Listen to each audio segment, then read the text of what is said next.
Welcome back to The Grind for a quick guide on how to defeat Knull in this month's Cavalier event quest. The nodes include power efficiency, so he's going to be throwing lots of specials. Special lock burst, so when he throws a special attack, you're going to have a armor break and heal block, and then fractured guard, you're going to get more armor breaks, but the main one that's annoying is Knull gain, and every 15 seconds, if you don't throw a special attack to reset it, you're going to get a power lock and special lock on you, so you want to throw special attacks frequently.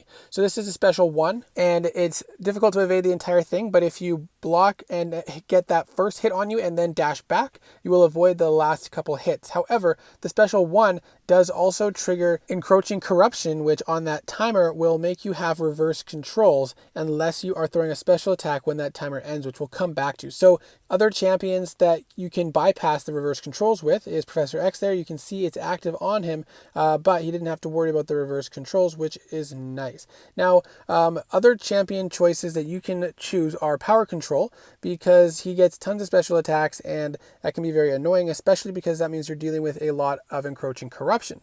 So Psylocke is a very solid, hard power control champion, and in this clip you can see I have the Horseman of the Apocalypse ability, so we're doing lots of crits, and the fight actually isn't super bad.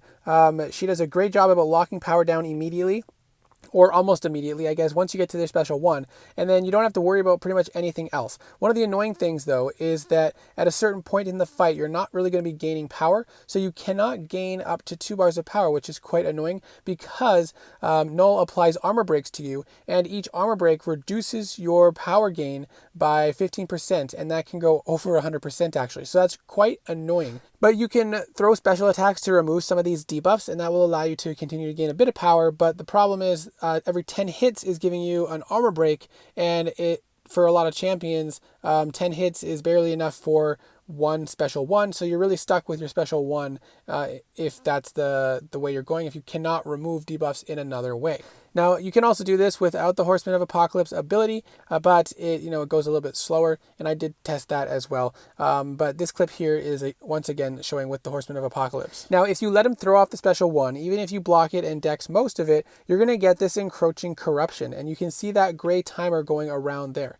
And if you're not in the middle of a special attack when that timer ends, then you're going to get inverted controls here with corruption. Now, you can see with Psylocke, we're in the middle of our special attack when it ends, so we do not actually get inverted controls. Another example of it going poorly for me is mid special attack here. We landed in inverted controls while I was dashing back frantically to try to get away from his special 2, and then it switched on me, and so I dashed right into him and got smacked. You can actually use champions that shrug off debuffs. There's a lot of champions that can do that. Elsa Bloodstone is one of them, and that will allow you to continue to shrug off the debuffs and armor breaks, so you don't have to have such reduced power gain. Now, Dr. Doom is a great option for this fight because he's immune to armor breaks, and he can throw specials frequently, so you don't have to worry about the power lock and special lock. Once you get into a Doom cycle, you're going to be able to lock him down, so he's not using specials either, so you won't have to deal with reverse controls, and you can continue throwing specials frequently, so you don't have to worry about the power and special lock.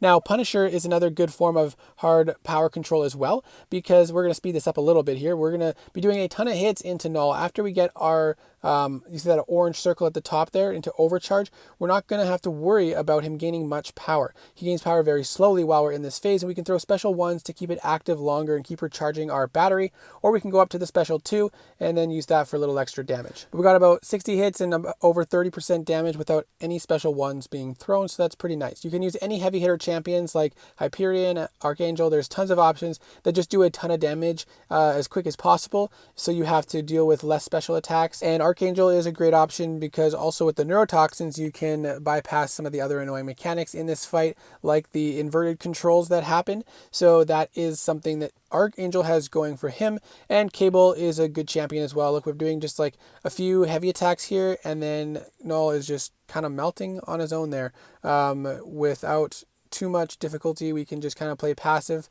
parry heavy, and if you push him to the special 2s, you don't have to worry about the encroaching corruption. But unfortunately here he actually threw off the special 1, but it's going to allow us to showcase something interesting. Because of the masteries I'm using, I have on stuns reduced ability accuracy on the opponent. So the encroaching corruption was about to trigger, but I had parried him right before. That was very convenient and lucky, and probably not something you can plan to time unless you have a champion that special attacks stun the opponent, but then you might as well just be throwing your special attack to avoid the encroaching corruption. Now, Dragon Man is another interesting option. You can see that we have a passive degen on Knull constantly, and that's because Dragon Man, when applied with an armor break, applies a degen to the opponent. So we have constant damage ticking away. It's not a crazy ridiculous amount, but throughout the entire fight, it definitely adds up to a nice number. And so Dragon Man, being a solid champion overall, just for so many reasons, is a good option for this fight. You can also heal a little bit from when you have Unstoppable active, but it's quite difficult because there are a lot of heal blocks in this fight, and so you might not actually have the right window to time the heal. But another option nonetheless. Let me know what champions you've been using and how this fight has been going to you, but I hope this video was helpful. Good luck, and I hope to see you in the next video.